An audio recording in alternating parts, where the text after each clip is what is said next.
We have flail chest. It is defined as 2 or more consecutive ribs fractured in 2 or more places each, usually result from blunt trauma associated with multiple rib fracture. Pathogenesis: on inspiration, loose segment of the chest wall is displaced inwards and therefore less air move into the lungs. On expiration, the segment move outwards. Paradoxical respiration: voluntary splinting of the chest wall occurs as a result of pain. So mechanically impaired chest wall movement and associated lung contusion all contribute to the hypoxia. And there is a high risk of developing pneumothorax or a hemothorax. The CT scan remains the gold standard. Traditionally, mechanical ventilation was used to internally splint the chest.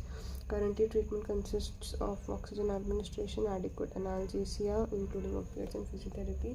If a chest tube is in place, topical intrapleural local analgesia introduced via the tube can also be used. Ventilation is of patient developing respiratory failure despite adequate analgesia.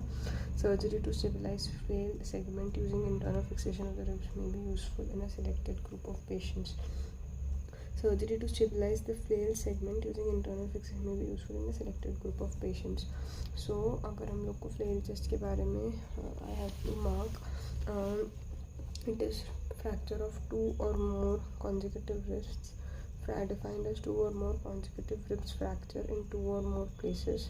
Clear है कि दो जगह से एक ही हड्डी दो जगह से टूटी है कॉन्जिक्यूटिवली, ठीक है, तो दो हड्डियाँ दो जगह से टूटी है कॉन्जिक्यूटिवली, तो उसको हम लोग फ्लेल सेगमेंट बोलेंगे. इसमें क्या होगा, मेन हमको इंस्पिरेशन और एक्सपिरेशन के बारे में लिखना है.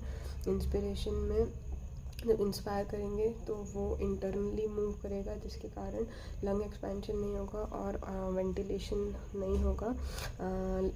Less air moves in the lungs, ventilation कम होगा. और जब एक्सपायर करेगा तो सब कुछ जो है वो अंदर जाएगा एंड ये जो सेगमेंट है ये बाहर रह जाएगा. तो एक वॉलंटरीली स्प्लिंटिंग हो जाएगी चेस्ट वॉल की. इसको पैराडॉक्सिकल रेस्पिरेशन कहते हैं.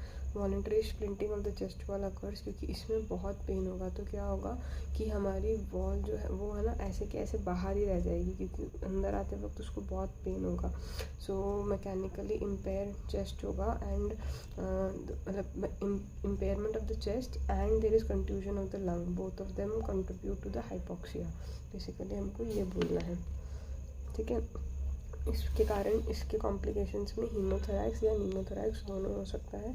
और इसमें ये हमारा ट्रीटमेंट में CT scan is the gold standard for diagnosis of the condition.